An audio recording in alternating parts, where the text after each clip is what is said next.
اب بتا کس حال میں ہے خطہ ہندوستان،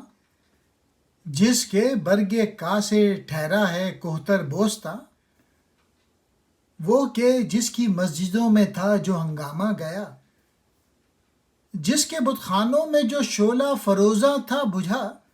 وہ کہ جس کے واسطے میں نے کیا ہے دل کو خوں، جس کی یادیں اپنے سینے سے لگا کر رکھتا ہوں، ہو سکے تو میرے غم سے اس کے غم کا کر قیاس، آہ وہ معشوق جس کا دل ہے عاشق ناشناس۔ اب ہیں ہندی منکر آئین و قانون فرنگ، ان پہ کچھ چلتا نہیں ہے سحر و افسون فرنگ، اب ہے ان کی روح کو بار گراں آئین غیر، خواہ ان کے در پہ لائے آسمان آئین غیر۔ مشت گل سے آدمی جس وقت پاتا ہے نمو، سینے میں دل رکھتا ہے وہ اور دل میں آرزو، کچھ گناہوں کا مزہ چکنا اسی کا کام ہے، ہر گھڑی خود پر نظر رکھنا اسی کا کام ہے، گھر نہ ہو اسیاں خودی ہرگز نہیں آتی ہے ہاتھ، جب خودی آتی نہیں ہاتھ آدمی کھاتا ہے مات۔ اب ٹیپو سلطان کی روح پوچھتی ہے علامہ اقبال سے، تو ذرا ہند اور ہندوستان کے بارے میں ہمیں بتا، وہ ہندوستان جس کے ایک تنکے کے برابر بھی بوسنا کی قدر و قیمت نہیں، دنیا کا بہت عظیم ملک ہے، وہ ہندوستان آج جس کی مسجدوں میں مومنانہ ہنگامے مر چکے ہیں، وہ ہندوستان جس کے مندروں میں آگ بجھ چکی ہے، یعنی نہ تو آج کے مسلمان مومن والے جذبوں سے سرشار ہیں اور نہ ہندو اپنی طرف متوجہ ہیں، وہ ہندوستان جس کے لیے ہم نے اپنے دل کا خون کر لیا، وہ ہندوستان جس کی یاد کو اپنے دل میں پالا پوسا، ہر وقت اس کی یاد میں کھوئے رہتے ہیں، تو زندہ رود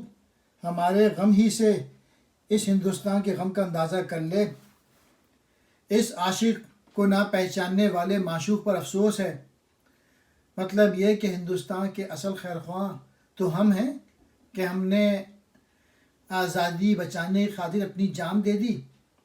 پھر علامہ اقبال کہتے ہیں اور ٹیپو سلطان کی روح کو تسلی دیتے ہیں، اہل ہند فرنگی قانون کے منکر ہو گئے، اب فرنگ کا سحر و جادو ان پر اثر نہیں کر رہا۔ یہ بات ایک طرح سے سلطان کی تسلی کے لیے ہے، اس زمانے میں اہل ہند میں آزادی کی تحریکیں شروع ہو چکی تھیں، جس کی وجہ سے فرنگی جادو بے اثر ہو رہا تھا۔ غیروں کا آئین روح کے لیے بہت بھاری ہے، اگرچہ غیر کا آئین آسمان ہی سے کیوں نہ آیا ہو، آزادی اور اپنا آئین و قانون بہت ہی بڑی نعمت ہے، اگرچہ یہ نہیں ہے تو غلام کی زندگی سراسر بیکار زندگی بن جاتی ہے۔ جب آدمی مٹی سے تخلیق ہوا، مٹی کا بنا ہوا ہوتا ہے تو اس کا وجود ایک دل کا حامل ہوتا ہے، اور دل میں ایک آرزو ہوتی ہے، اگر وہ اس آرزو کو جان لے اور اس کے حصول کے لیے جد و جہد و عمل کرے تو اس کی بقا کا سما ہو جاتا ہے۔ گناہوں کی لذت چکھنا اس کا کام ہے، اپنے سوا اور کسی کو نہ دیکھنا اس کا کام ہے، گویا گناہ اس کے ہاتھ میں ہے اور وہ خود مست رہتا ہے۔ یہ اس لیے ہے کہ گناہ کے بغیر خودی بھی ہاتھ نہیں آتی، اور جب تک خودی ہاتھ نہ آئے تو آدمی کے ہاتھ میں صرف شکست ہی آتی ہے۔ مطلب یہ کہ جب تک انسان باطل قوتوں سے نہ ٹکرائے اس وقت تک اس کی چھپی ہوئی صلاحیتیں بروکار نہیں آتی۔